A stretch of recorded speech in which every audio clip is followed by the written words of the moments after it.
Good afternoon, everyone, and welcome to the South Huron Committee of Adjustment. This meeting is called to order at 5 p.m. And the first item on the agenda is to appoint a chair for 2026. Are there any nominations for chair for 2026 for Committee of Adjustment? I nominate Ted Oak. Any seconders? And Member Oak, are you agreeable? Yes. All right. So the Committee of Adjustment appoint Member Oak as chair to the Committee of Adjustment for 2026. Moved by Member McLeod-Haggett, seconded by Member Neeb. All in favor? And carried. The next item of business is to appoint a vice chair. Are there any nominations?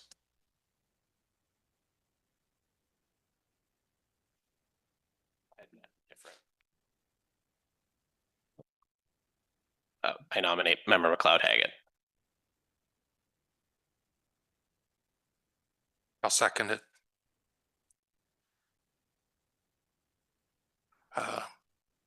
Member McLeod-Haggett, do you accept? Yes, I do. So the motion would read that the South Huron Committee Adjustment appoint Member McLeod-Haggett as vice chair for the 2026. All in favor? Carried. Are there any disclosures of pecuniary interest at this time? Not seeing any. So the next item that was on the agenda was a request for delegation that came in following the publishing of the agenda and has since been withdrawn. So we'll move on to the next item. I'd ask the Secretary Treasurer to read the recommendation. That South Huron Committee of Adjustment approve the October 6th, 2025 minutes as printed and circulated.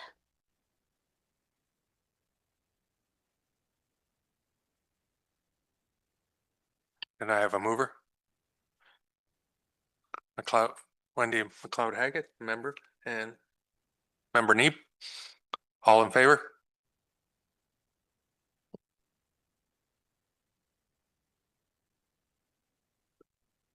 So the purpose of this Committee of Adjustment is to allow a presentation of an application for minor variance and allow interested members of the public the opportunity to ask questions or offer comments with regard to the application. Written comments must be submitted to myself, the Secretary Treasurer of the committee.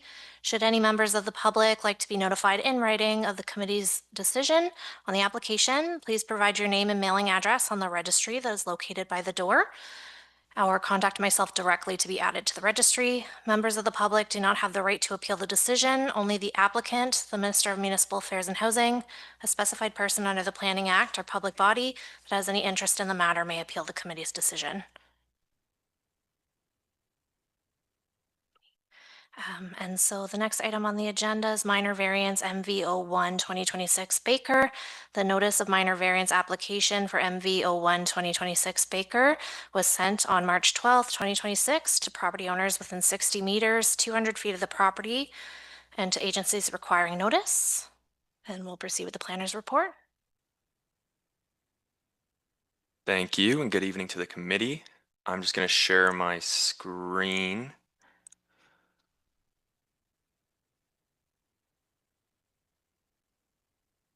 Oh, let me go into slideshow. All right. So as I said before, this is minor variance MV01 2026. The subject property does not have a municipal address, but the legal description is on screen. The owner is a numbered company and the applicant is Pole Quality Homes and their agent is Baker Planning Group. The following is an aerial photo showing the property, which is outlined in orange in relation to the surrounding area. And then this is another aerial photo. The subject lands are designated residential and zoned a site-specific residential high-density zone and are located within a fully serviced primary settlement area. The purpose of the variance is to establish a residential parking area within the front yard and to construct a stack/cluster townhouse development with balconies projecting 1.6 meters into a minimum required yard and with the following minimum setbacks to property lines. So the north property line, or the front and interior side yard, is 6 meters, whereas the bylaw requires a minimum of 6.8 meters. The south property line, or the rear yard, of 4 meters, whereas the bylaw requires a minimum of 6.5 meters. The east property line, or the interior side yard, of 4 meters, whereas the bylaw requires a minimum of 6.9 meters. And then the west property line, which is also the interior side yard, is not affected by this variance. The site plan of the property shows the 3 proposed townhouse clusters and the parking area, including the one proposed in the front yard here where my cursor is. As well, you can see the proposed fence along the north, west, and the south, but the fence is not on the east where the stormwater management pond is. The elevations of the proposed structures show what they are to look like. There are both 2-story and 2.5-story townhouse clusters proposed on the property. And then this is a site photo looking west from Albert. So at the time of report submission, no public comments were raised, as well as no concerns or objections from staff. However, over the long weekend, we received concerns from a member of the public regarding the intersection with Simcoe, as well as the south property line's reduced setback. Victor let them know that the intersection and entrance will be reviewed under the site plan control process, and additional items may be raised during this hearing. The variance is required to satisfy 4 tests under the Planning Act before it can be approved. It is to be minor, be desirable for the appropriate development or use of the land, building, or structure, as well as maintain the general intent and purpose of the zoning bylaw and maintain the general intent of the official plan. The variance meets official plan policies and is compatible, desirable, and appropriate on the subject lands. The variance is considered minor as mitigation measures are proposed to enhance privacy and reduce overlook. And the proposal otherwise meets the zoning bylaw requirements and follows the direction for the residential high density zone. There we go. It is recommended that application MV01-2026 be approved subject to the following conditions. The proposed residential buildings be constructed in consistency with the submitted site plan and elevation drawings to the satisfaction of the chief building official. And the variance approval is valid for a period of 24 months, which is regularly 18 months from the date of the committee's decision. Thank you. Thank you, Malcolm. Are there any members of the public in attendance that would like to comment or have a question? So there are a couple members online. There's Caroline Baker, John Minen, Lisa Dow, and Nathan Minen, if anybody would like to speak. Good evening. No, thank you. My name's Caroline Baker. I just didn't know if there was a separate section for the applicant versus members of the public. So certainly give members of the public an opportunity first if there are any.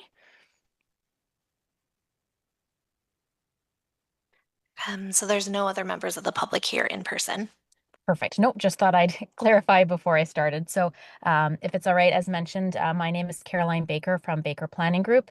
This evening, I'm representing both Pole Quality Homes and Pinnacle Quality Homes with respect to this application. Either I could share screen to pull up the site plan, or if that is easier in council chambers, please let me know what you might prefer. You're welcome to pull it up if you'd like. Okay, thank you. If you can just know when you see that.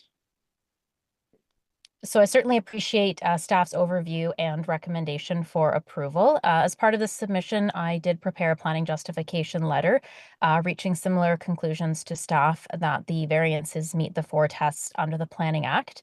I did just want to add a few notes. There was a lot of intentional design and very positive ongoing discussions with staff on the site development that led to this minor variance application. As noted, there are 3 variances to reduce yard setbacks. And really, this is largely to achieve a few items. One, as you can see, it is a unique property shape and size, and working within those constraints to put a viable and appropriate development. The second, of course, was working with staff to ensure that there was a proper vehicular movement, garbage pickup, snow storage, and all the site functional elements could be addressed with the building envelopes. In addition to that, the applicants were looking to meet and or exceed the parking requirements and provide for buildings that also offered accessible dwelling units. So this is a building product and type that the owner and applicant are very familiar, have executed in a number of municipalities, and they would like to be able to offer that in the Exeter community. Again, a greater range and mix of housing along with those accessible units. When it comes down to the variances, the first, as noted, is the northern property line from 6.8 to 6 meters. Through the site design, we looked to keep the most setback to this property line because there is low density residential to the north. In that regard, this building is actually limited to 2 stories as opposed to the 2.5 stories on the southern component of the site, and 2 balconies were moved to the wings of the building so as to minimize privacy and overlook. The applicant and owner are also proposing a solid wood fence with enhanced landscaping to provide screening. When we looked at the setback, it's approximately 49 meters from the proposed building to the low residential density housing to the north, providing significant separation and distance. I would note that the owners and applicant initiated a neighborhood open house with those neighbors to the north in January in order for questions to be asked, answer anything they might have.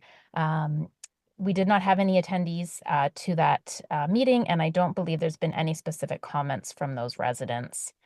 The second setback is along the eastern property line. In our opinion, it was appropriate because this is a stormwater management pond, thus creating no issues related to privacy and overlook. And the third setback reduction is on the south side. And then again, this is a commercial use where we're not typically as concerned with private rear yard amenity areas where privacy is, of course, important to those living there. The fourth variance relates to the location of off-street parking. In the zoning bylaw, off-street parking is not permitted in a front yard setback, which would be defined between the street line and the building. The tricky part with this site is given its shape and unique sort of elongated property that fronts Simcoe Street, there really is no ability to have a building in that location. That would be a building between parking lot. Certainly the owner and applicant will work with staff through site plan approval to ensure that there's not only fencing and screening, but landscaping for that parking area. And you will see that slightly increased landscape buffers have been provided in and around that parking.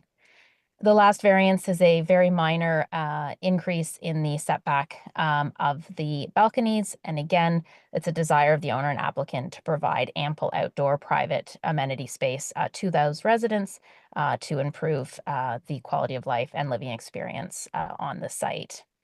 I believe that summarizes all my comments. I appreciate you allowing me to take the time to walk through that, but certainly happy to answer any questions you may have.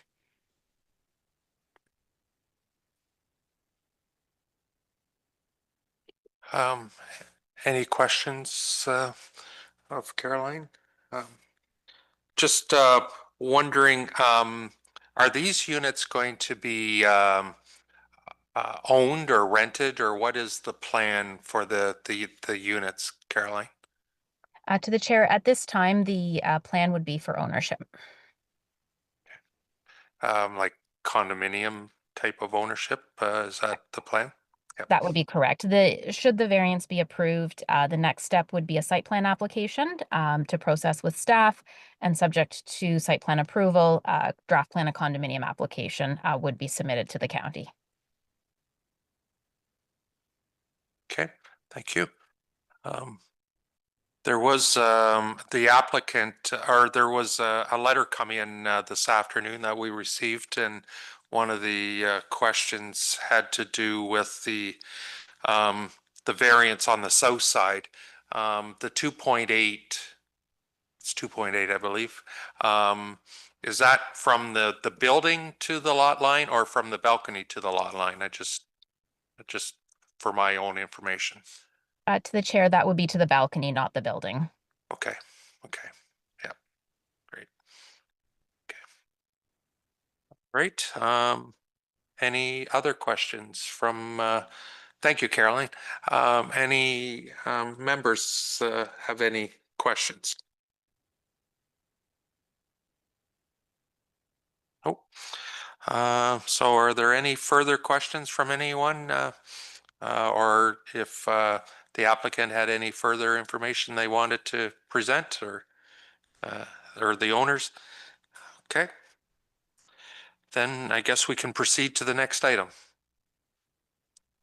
I'd ask the Secretary Treasurer to propose a suggestion on the motion.